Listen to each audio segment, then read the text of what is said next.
Hi అందరికీ. నాటుకోడి కూర నేను చేసినట్లా ఈ మెథడ్లో చేసి ట్రై చేయండి, టేస్ట్ బాగుంటుంది.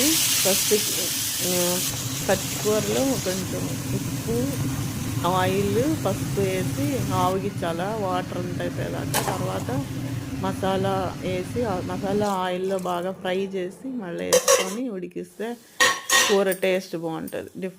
నచ్చితే లైక్ చేయండి, షేర్ చేయండి, సబ్స్క్రైబ్ చేయండి. సండే స్పెషల్ మా ఇంట్లో నాటుకోడి కూర. మీరేం చేస్తున్నారో కామెంట్ చేయండి. Bye. Please subscribe my YouTube channel.